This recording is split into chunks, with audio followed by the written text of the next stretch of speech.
Using MS Excel to plan each coordinate, I have created the first fully planned city of mankind, set in prehistory. I will be playing Dawn of Man at the hardest difficulty to build this great city simply known as the Ozymandian Kingdom. Given the ravages of time, even the greatest men and the empires they forge are impermanent, their legacies fated to decay into oblivion. This city, while it lasts, shall, however, be so great that gods invented 1,000 years from its passing shall come with bowed heads to ask our ancestors, who built this edifice? Welcome. Ladies and gentlemen, lovers of war, traders of great renown, I, the Strategic Indian, bid you welcome to my channel, where our motto is think, practice thinking. If you like the content, please do not forget to like and subscribe. Also, leave a comment, which will greatly help with the almighty YouTube algorithm. So we pick off from last time. We have industrial production of copper going on, and we are going to build our metalsmiths with which we are going to be able to make tools and weapons. And in the copper age, your tool and other productions, for example bows, are split, so you have now to build more to get essentially the same job done, which was done by the workshop in the initial one. Now you have workshop plus you have the metalsmiths, so that's a bit of a issue. So okay, we'll have to deal with it. So as we were doing last time, we put in a cheese maker and then we built in 4 metalsmiths, and then we delete one of them. So this way I don't like to count squares, and therefore I'm able to place everything for sure. Right, this side we have the cheese maker, as we pointed out, and now comes in 4 of these metalsmiths. Now one of these metalsmiths, especially the third one, that can be turned around on the left hand side to actually face the furnaces, so that actually increases your efficiency even more. I have them facing away from the furnaces on either side because it just looks better symmetrically. However, you can play a little bit because there is only one outlet, so that mirrors, so it will work on the left hand side and on the first quadrant, and it will work on the right hand side on the third quadrant. So in the odds it's going to work out, it's not going to work out in the evens. Therefore I don't do it in the left hand right hand side of the second and the fourth quadrant. So yeah, well, if you are not that much of a stickler for what you call that symmetry, you're free to do that. Now let's start planting fruit trees. Now this is of course YouTube, and that gives me a lot of joy and pleasure, and I take more time out to do these things, so I really hope you like these videos. And here you can see I'm actually making a pattern with the trees as I go. When say I'm playing solo, then I just put down trees as fast as I can, choosing only the pear tree. However, this is going to be really beautiful. Once they all go and bloom, this will look very nice. So I'm planting only fruit trees, and I'm planting them with a little bit of madness, but there is a bit of method. I'm planting the first and the third and then the second.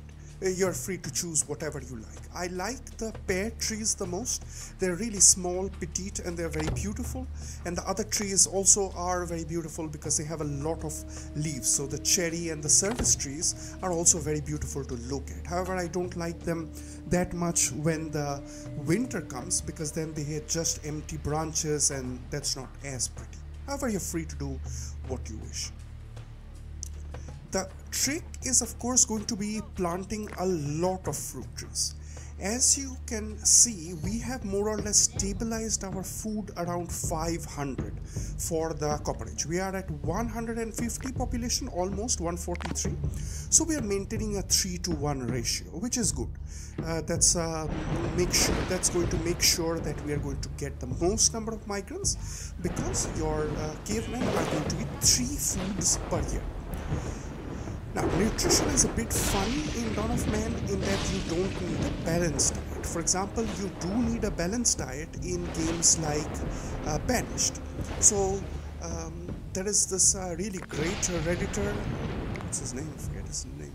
Mortal Stump, who is a great help to the banished community, you know, and he has done a lot of testing in banished on various kinds of things. For example, what he did, and I'm really a big fan of the guy, as you can hear, is that he put in just fish farming for 100 years in banished, so 100 years fast tracked, and he noticed what happens to the health and to the happiness.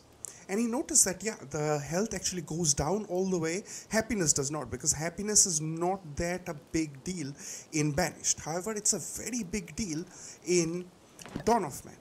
However, food variety, on the contrary, is not a big deal in Dawn of Man. So I can feed my cavemen and women only protein. So only meat, only fish, and that's fine for them. They don't suffer from the lack of having fresh vegetables and fruits in their diet. Conversely, I can make them go completely vegan and have no meat and dairy products in their diet. And that does not affect their health. One food is one food. That's it. You don't have to worry about getting different kinds of food. If you have 1 unit of fruit, that's going to give the same amount of food satisfaction as you would with one bread, which comes from one flour, which in turn is derived from grain, with one grain giving 2 flours. So you can increase the food security in that manner. We have raiders coming in, and they are coming in from the far end, so that is perfect.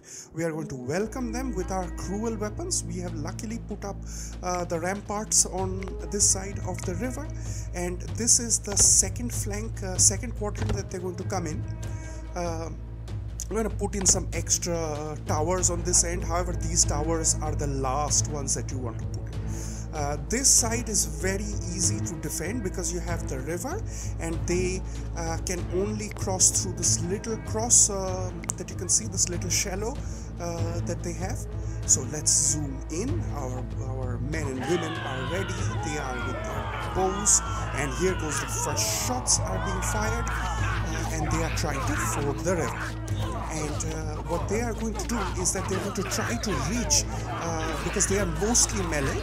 As you can see, they're trying to reach our bowmen who are carefully placed on these walls and these beautiful posts. So one of them came through and he got shot, and then our boys are going into melee. Our ladies are enjoying themselves. Look at that. Each one of them, they had sad faces when they came into the fight. However, you recover morale as you kill raiders. So that's an excellent way to recover morale in case you don't have enough totems. So it's cyclical. If you don't have the means of making totems because you don't have dry skin, hint hint, this is me explaining that I will be doing a vegan challenge where I am not going to have any animals, no hunting, therefore I won't have enough dry skins, therefore I won't have enough totems. Everybody is going to be a sad little vegan. And that's going to be terrible. But we are going to use these raids to essentially recover our morale, which will help us to do these works which reduce morale. For example, farming, planting really reduces morale a lot until you can get to sleds, which you even can't if you are playing the vegan challenge, which I will be, because yeah, no animals, and then you will have to rely on these raids. So we got quite a nice collection. We couldn't get the last bit of the flax, but it's fine. We have 114 flax, which will become 114, so twice of that, 228 warm clothes if we so choose, and we just have 144. So we are going to convert that into basically cash, because we're going to buy up things with this extra bit of clothes that we can make. Now, as you go up beyond the Neolithic age, so if you're beyond the Neolithic age in the Copper age, then you do require them to be equipped with warm weather clothes, which are linen clothes. They don't wear dry skin outfits and wool cloth during the summers. They actually dislike it. They would rather go bare-chested and bare-bodied. Women wear something, no nudity in this game. So yeah, sorry about that. And then what you have is they actually want to have this, they clamor for that commodity. And having an excess of that increases your morale and it increases the prestige. So if you want to attract more migrants, then that is another cool trick to do, is to ensure that you have both warm and hot water weather clothes, which are going to make them be able to work outside far more longer. They feel more stylish and therefore much more accomplished and happy, and therefore they don't require to recover their morale, and therefore the game runs smoother. We're going to order a lot of trees to get chopped down because last time I told you that logs are going to be your bottleneck. We have this is terrible. We have a stupid blizzard coming in, and I placed the orders for the tree cutting. Okay, I'll have to keep an eye out on what my toons are doing. So we have a big blizzard. Right, we'll continue. We don't have to venture very far out anyways. Everything is very nearby. We are going to do our third quadrant with everything on hand because we will be cutting down enough trees. So the order is that first the trees are going to get cut, and then we are going to build these buildings. So the wood, which is actually quite low right now, I just have 12 logs, that is going to replenish because that is going to come in, and we are then going to be able to build up the buildings very quickly, because the other ingredient is straw, which I have quite a lot of. I have 50 plus straw. It's dropping really fast because we have a full contingent of animals, and we are having to feed our animals straw.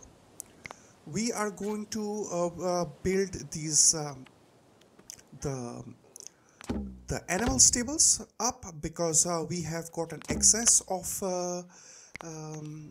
animals right now, because that is we increase the limits of our animals. So that is going to make the game go completely nuts, and it's going to keep on reminding us that we don't have enough stable space for our animals. This game really gets stupidly loud. The moment you have a storage problem or you have something shortage, it just goes completely berserk and has a mental breakdown. It's infantile, if I may add so. However, yeah, there's nothing we can do about it because the game is not in development. Let's buy up our things. We are going to use obsolescent items, get rid of all of these bones and dry skins. We couldn't get rid of our dry skin outfits well in time because we built a bit too many of them.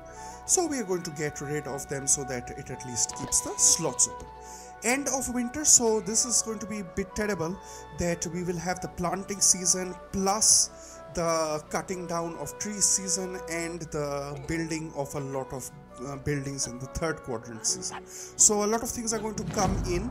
We are already over 240%. I really don't care because I'm bringing enough migrants, and at this point we have met our target.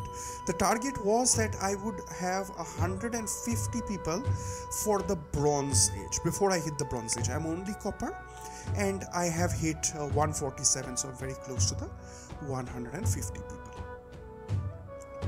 Let's torture our cavemen a bit more. Let's give them orders to plant more trees maybe, or do I have mercy on them? So this is the first quadrant. They are going out to plant, as you can see. So that is nice because then that job gets right out.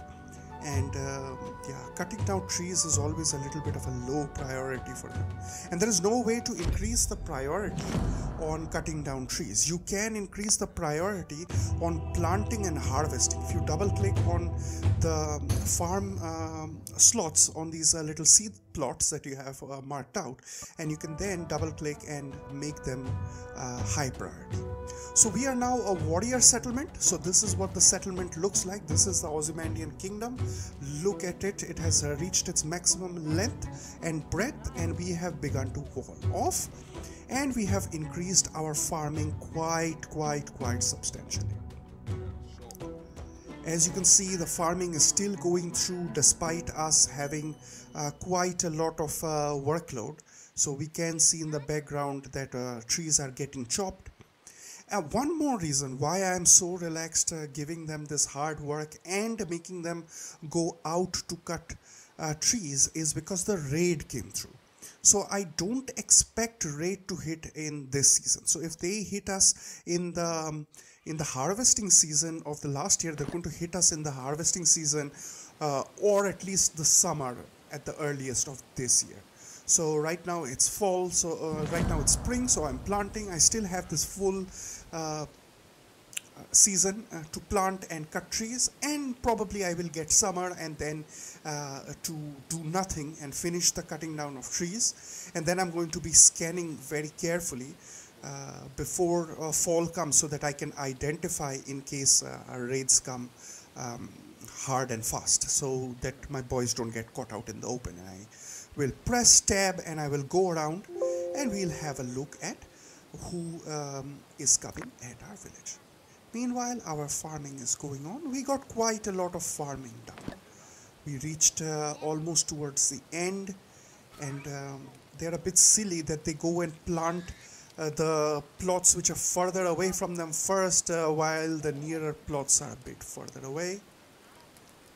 We have quite a lot of food in the storage. We are managing and we are holding at 500 plus food. Most of it is locked in grain, so that gives us a lot of food security, because grain lasts quite a lot longer. It lasts 2 years, whereas flour lasts only 1 year and breads last, I think, half a year or something. So we only turn 20% of our grain into flour and 20% of that flour into bread. So we will have a lot of food security for a long time to come. As you can see, this is the workshop. We are going to put in orders for some sleds to be built, and now this is what I really like about the Copper Age. I can finally just click them and tell them to build these sleds instead of having to place down sleds manually, which is a real pain, and I really dislike having to do that. Always ensure that you have all the goods necessary before placing down orders. And having said that, as I said, I'm not going to follow that rule. I really am a bit tyrannical with my toons over here. So trader comes in. Let's see what he has got. This is an excellent time to buy up tech, because we are saving. In the Copper Age you want to save, Bronze Age you want to spend a little bit, and Iron Age of course you want to spend as much as you can. And we're going to give up quite a lot of high value items like bows, and we're going to do the rest with tannin, because we don't need that much leather. So we have order for 50 tannin, which I use as liquid currency because they cost 1 in every age. It's the same amount of work. Getting them in and out is no problem. I put in some extra orders. This is me being tyrannical to the max. Orders for bows, because we gave out certain what do you call that, bows. Now we are going to use the place peas trick to get rid of the Gaia trees. One more thing that I did is that in one of the workshops I tell them to make one fishing tool with linen, because we have quite a lot of linen, and the reason I do that is that, as I said, this game goes absolutely batshit insane, like a crazy ex hankering at your throat, who's like, you don't love me anymore. I'm like, yeah, I don't. So, like a crazy ex, it just goes completely batshit insane. If you have a shortage for 1 second, if you don't have a single fishing tool for 1 microsecond, this game really loses it. And what happens often is that you can see I have exactly 1 fishing tool, which is a bone harpoon placed somewhere over here. I have no idea where it is, but it's out there somewhere, either in somebody's inventory or in some storage. Now, if it is in somebody's inventory and they start a fight and they don't have anything else, they're gonna fight with a bone harpoon. Given the geniuses that they are, they're gonna fight with a bone harpoon. And that bone harpoon is going to break. My single solitary bone harpoon is going to break, and then this game is going to go complete smeargol, and he's going to be my precious, and it's going to constantly give me warnings that, hey, you are out of fishing tools, we don't have fishing tools, whereas we don't fish at all. The game doesn't understand that, and it just goes completely insane. And that's going to happen aged, irrespective of any age that you're in. And it's also going to happen irrespective of whether you have put down any fishing areas. Even if you don't put down fishing areas, the game is not going to be happy. And yeah, so I don't want that. Therefore, I make one extra fishing tool once I have flex. I don't like to make from bones, because yeah, it's worthless in the later ages. So yeah, that's my story for why I make one extra fishing tool. Farming is going through, even at 190% workload, and quite a lot of extra farms that we put down. So yeah, I'm gonna remove one cheese maker because they start building things in the harvesting season, because they get the straw and then they just go complete bananas with the straw, and they are like, hey boss, I'm gonna go build this. I'm like, no boss, you need to go and farm. Like, no, but I have to build this thing, you know. This game, I love this game. It's quite beautiful. I like that it's got actual humans, and above all, I'm really sick and tired of these zombie apocalypse things. They are really just so intellectually bankrupt. I've had it. Okay, the world went to shit. Now go and rebuild it. Yeah, like I have to do it. Everything is the same. Nobody wants to take any risks. Everybody wants to keep their risks down so much that yeah, you know that the zombie movies are there, and then they are successful, therefore make the games about zombies, and the world has gone to complete tits up, and I have to go and make that fine. We are going to plant beautiful trees, and I like also human beings. As I say, that's why I like playing Attila and not Warhammer with all these ghouls and goblins. And yeah, probably my New Year's resolution is to sneak in every video that I go and talk about Warhammer and how much I dislike Warhammer and Nurgle and him miscurating and defecating and drooling on my screen. So yeah, we are planting, and I am not planting very close to the wall because I still want to put down transposts. Therefore, I leave that one unit be, and as soon as I am able to put up transposts, because I don't have enough wood, once I have transpost posts put along the walls, then I'm going to go and put in those final planting trees, which will happen, say, later. We don't need to worry about it now. Trader comes in, we're going to buy up some techs like the cow technology, which is fantastic because cows are just incredible animals. They can pull plows, they can also give a lot of meat and milk, although they consume twice as much as goats. And pre-patch, before the sleds got introduced, goats were hands down the best animal in the game for the amount of effort and work that you have to put in for goats, because say you have to butcher them, that is one action. Then you have to pick up all the items that you need, and if you don't have any sleds, of course that multiplies, but assuming we have sleds, goats require one sled to pick up all of their items that they drop, all the meat, the skin and the bones, whereas for cows that's not going to be clean, and they require longer to be slaughtered. They are going to take more durability of our knives while we slaughter them, and therefore at the time when there were no sleds, then of course the goats were hands down the best animal in the game. And pigs were the exact opposite, required the most amount of work done for the returns, for the amount of meat that they generate, the food that they eat, and the actions that you have to do, say cutting down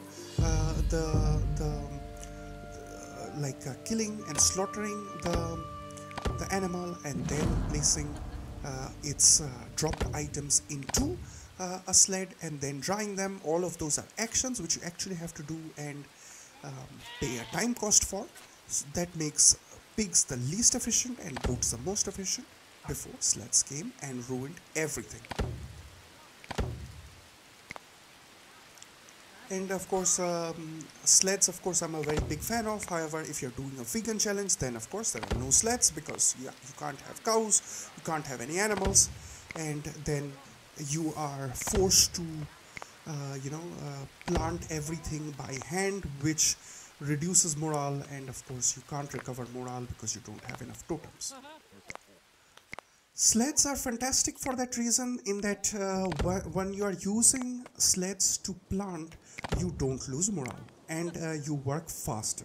You get the work done faster, and one person, once they pick up a sled and start, then they are going to plant 5 in a row. We'll get to sleds later, so I will explain the pros and cons about sleds. Actually, I'm not a big fan of sleds, truth be told.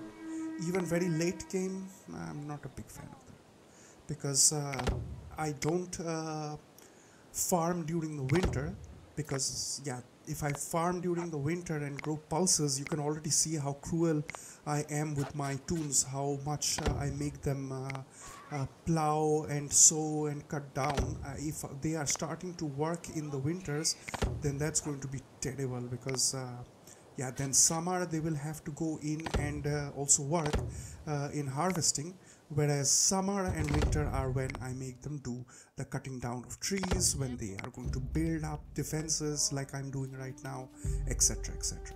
So I ration that time for this kind of building. We are at 150 plus workload, so the game is driving us a bit nuts, but yes, these defenses have to go up, they are non-negotiable. And the trader is in. Let's buy up all the food and metallurgy things, so we buy all the copper, because then I don't have to go and make a trip for the copper, and get rid of things as and when I require. So basic arithmetic is a bit hard, and there we go. So right now we have got our metallurgy department running. We have got our smelting going at full speed. I'm checking the workloads, I'm checking what items need to be done. Our fruit trees are going to be placed, which is going to be tremendous, because fruit trees can be harvested by children. So during the summer months, what we have is everybody is going to go and grab a fruit. Probably they'll eat it right then and there, which gives me quite a nice relief of food security, and that also saves my grain, my meat, which are not that well lasting, and that is very nice for me to increase my food security. Then, so just as we planned, we thought that the raiders should come in during the harvesting season, but they come in the winter season, which is just ideal. I want all raids to happen in the winter season. There is no way to control that. Well, there might be. What I would do is, if I have a raid during planting season, I would try, if they're coming across the river, then I would put them and put some walls in such a place that they won't be able to cross the river, and then they are stuck taking a longer route to come at my people. So then the raid lasts longer, and if the raid lasts longer, then the next raid gets pushed back. However, that is very situational and very, very difficult to do. What is easy is to defend your settlement when you have this kind of a settlement. There you can see our ladies and our men are celebrating. This was a great heroic victory again. We didn't lose anybody, I think, and then this is Copper Age, and we are still prevailing. And we are going to continue to prevail. Even if they go into the Bronze Age, which is a very dangerous time, they come in with full leather armor, or if they jump to the Steel Age while we are in the Bronze Age, and then they're going to come with chainmail, and that is very, very dangerous with steel weapons, which we don't even have the ability to make. And then we are going to be in a very vulnerable place, but we are going to prevail because our defenses are just top notch. So I continue to make these lines of trees. As you can see how beautiful they are, and certain trees I cannot put in because there are trees which are actually growing. This game, it's a bit sticky because yeah, you place the orders, but yeah, it puts it in an adjacent square. It's not very intuitive. It doesn't start where exactly your mouse is. It's the stickiness is a bit weird. I don't know how to describe it. I'm pretty sure there are technical terms, however I'm not that very good at that particular aspect. What I will say is we are still at 150% for over a year, and here comes the harvesting. So we go over 200%. Some nice deer nearby we are not going to hunt because we don't need the food. Our food security is still holding at 500 plus, so despite the high amount of work done, and we increased our animal limits, so yeah, we despite having this high amount of work load and not being able to slaughter animals because we increased the limit, we still did not bring in less food. We also asked a lot of trees to be cut, defenses to be built. We did not have a devastatingly bad harvest, is what I'm trying to say.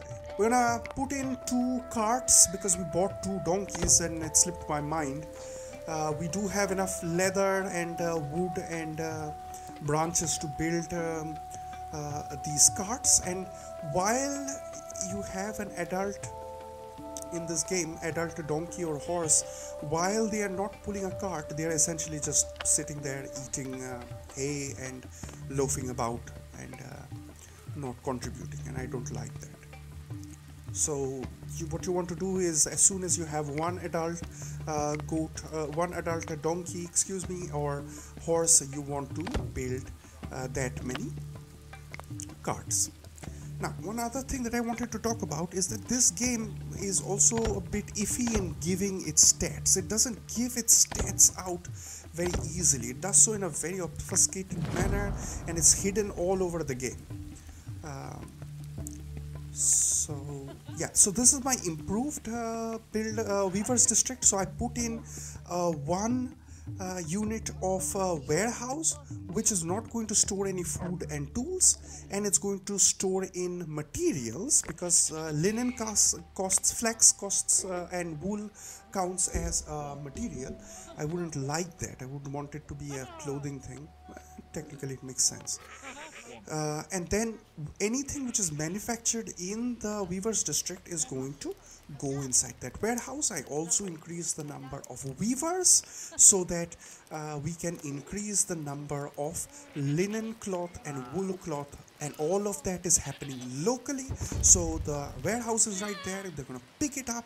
They're going to go to the tailor or whatever it's called, and it's going to make the cloth, and then it's going to make it into the finished product right next to it. That is how efficient this system is. This will be it for this episode. Thank you for watching, and I hope to catch you back for more Dawn of Man.